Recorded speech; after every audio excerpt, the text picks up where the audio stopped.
자, 첫 번째 돈 되는 섹터는 증권주입니다. 오늘 증권주들이 불이 붙었어요. 왜냐하면은 코스피가 다시 6,000선 위로 올라왔죠. 그러면 자연스럽게 우리가 주식 투자, 전쟁 때문에 거래 대금도 약간 줄어들었고 약간 주춤하시던 분들이 이제 다시 또 열을 올리실 것 같습니다. 실적도 잘 나올 것 같고. 증권주들 어떻게 보세요? 앞으로도 더 상단을 열어놔도 될까요? 어떻게 보세요? 네, 증권주 6,000포인트에서 한번 체크를 해볼 필요성이 네네. 있죠. 오늘 증권주가 사실 시장의 관심을 받을 수 있을 거라는 것은 어제쯤 약간 그 예고가 된 듯한 느낌이 좀 있었죠. 네네. 어제 증권주들의 이제 전망치가 실적 전망치가 나왔는데 3개월 전 대비해서 그러니까 올해 초에 이제 증권주들의 실적은 이 정도 될 것이다라고 이제 전망치가 나왔는데 그게 이제 어제 발표된 내용으로 봤을 때는 70%가 평균적으로 세 달 만에 좀 늘었죠. 이제 실적 기반에서 주가 흐름이 잘 뽑아주기만 하면 되는 상황인데요. 시장에서는 좀 이렇게 표현을 좀 하고 있습니다. 네. 중동 전쟁에 따른 불확실성에도 불구하고 증권주들의 실적이 좋아진다 이렇게 얘기를 하고 있는데 저는 좀 약간 반대로 생각을 하는 게 맞을 것 같아요. 오히려 중동 전쟁 때문에 하루 걸러 한 번씩 서킷이나 사이드카가 걸리면서 시장의 거래 대금이 굉장히 좀 많이 늘었거든요. 그래서 그런 것들이 시장의 방향성과 상관없이 증권주들의 실적을 위로 좀 열어놓을 수 있는 그런 부분이라 생각을 하고 있는데요. 이것과 관련돼서 이제 시장에서 관련주 그리고 원픽으로 생각하는 종목군들을 한번 살펴보도록 하겠습니다. 네, 알겠습니다. 자, 증권주들 이제 실적 시즌을 도래했는데 증권주들의 실적도 기대가 되죠. 삼성전자, SK하이닉스뿐만 아니라 증권주들이 실적을 얼마나 찍어줄지도 매우 기대가 큽니다. 자, 그러면 종목을 몇 개 체크를 해봐야 될 텐데 증권주들 어떤 거 좋게 보시는지 궁금한데요, 위원님? 네, 일단 미래에셋증권이죠. 이제 네. 실적으로 보나 주가 흐름으로 보나 당연히 그동안의 대장주였고 앞으로도 이제 대장주 역할을 할 수밖에 없는 상황이긴 한데 일단 원픽은 좀 다른 종목을 고르긴 했습니다만 지금 미래에셋증권이 시장에서 움직이는 것은 사실 증권주의 모멘텀보다도 이제 스페이스X로 움직이다 보니까 네. 다른 증권주 대비해서 흐름이 좀 약간 다르긴 하죠. 셀 때는 조금 더 세고 일단 미래에셋증권이 스페이스X 관련돼서 전체 미래에셋 그룹주에서 한 절반 정도 2천억 정도 투자한 거는 다들 알고 계신 상황이고 바로 이 부분이 미래에셋증권의 1분기 실적에 이제 평가 이익이 반영이 되면서 그야말로 어닝 서프라이즈가 나올 것으로 시장은 좀 예고를 하고 있는 상황인데요.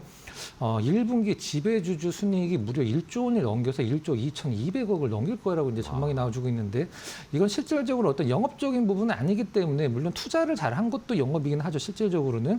근데 지금 증권주들의 실적을 상향시키고 있는 브로커리지 부분은 아니기 때문에 일단 플러스 알파로 이제 보시면 될 것 같고 미래에셋증권은 이게 이제 며칠 전에 시장에서 이제 나온 이슈인데 이게 실현 가능하면 시장에서 상당히 높은 관심을 받을 것 같은데 스페이스X를 국내 IPO를 하겠다라고 이제 좀 법을 알아보겠다라고 얘기를 했죠. 절차상으로 가능한지.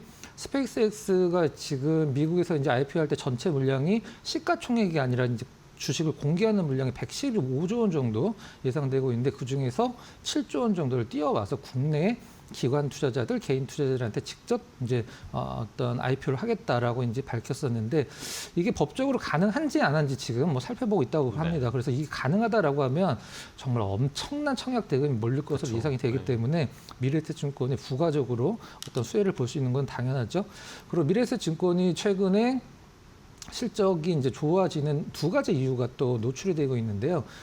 플로우 트레이딩이랑 마켓 메이킹이라는 단어가 나오는데 플로우 트레이딩은 뭐냐면 이제 증권사에서 이제 고객들 계좌를 이제 어느 정도 보고 있잖아요. 그래서 이런 것들을 많이 사면 수익이 많이 나는구나라는 건 이제 증권사들한테 알고 있기 때문에 그걸 증권사들이 따라서 사는 걸 이제 플로우 트레이딩이라고 하거든요. 그 다음에 이제 마켓 메이킹은 어떤 유동성 공급하는 LP 역할이라고 보시면 될 것 같습니다. 두 번째는 이제 삼성증권을 준비를 했는데요.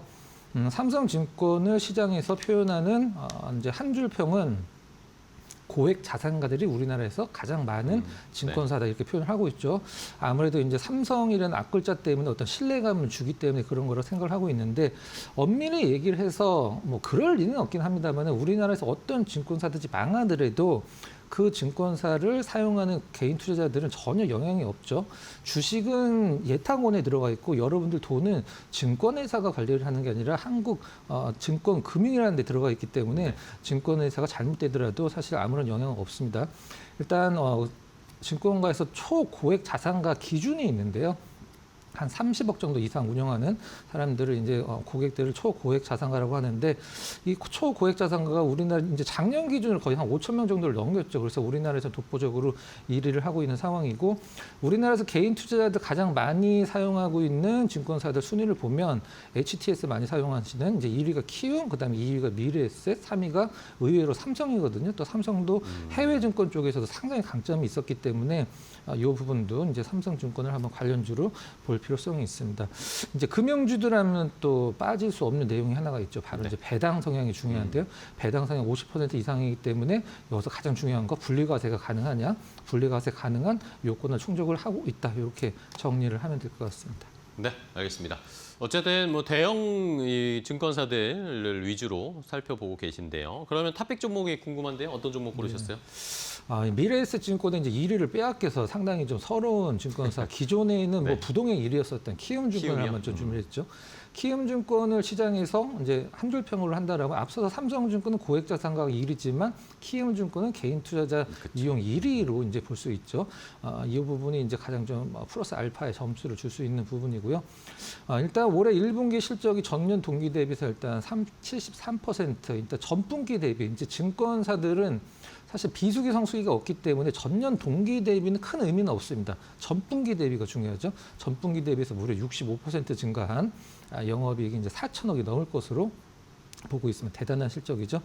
그다음에 이제 증권사들이 여러분들이 주식을 사고 팔 때 수수료를 내는 것도 가장 큰 돈이 되지만, 여러분들이 미수 신용을 쓰실 때 내는 이자들, 이제 신용 공여 관련돼서도 상당한 이제 이익을 내고 있거든요. 수수료를 무료로 해주는 증권사들이 바로 이걸 타깃으로 하는 거죠. 이 신용 공여 잔고도 굉장히 높아지고 있기 때문에 이자만으로도 2천억 이상이 나올 것으로 보고 있는 상황입니다. 이제 발행어음 인가를 받았기 때문에 증권사가 이제 발행어음 인가를 받았다는 건 무슨 뜻이냐면, 어음을 발행을 해서 돈을 조달을 해서 그것을 다른 곳으로 투자를 해서 수익을 낼 수 있다라는 거죠. 이게 이제 그 3조 원, 자본금 3조 원 이상만 되는 증권사들만 가능한데, 키움증권 작년에 받았고요. 이런 부분들이 여러 가지로 작용을 해서, 오늘은 이제 미래에셋증권이 스페이스X 때문에 좀 강하긴 합니다만, 그래도 기존에 이제 키움증권 증권주 대장주로서 시장에서 이제 증권주 전체적으로 상단에 위치하는 수익률을 낼 수 있는 것은 뭐 당연해서 원픽으로 한번 좀 체크를 해봤고요. 네. 가격적인 전략은 매수가는 뭐 지금 현재 가격 나쁘지 않고요. 목표가 53만 원, 손절가는 40만 원으로 딱 끊어보도록 하겠습니다.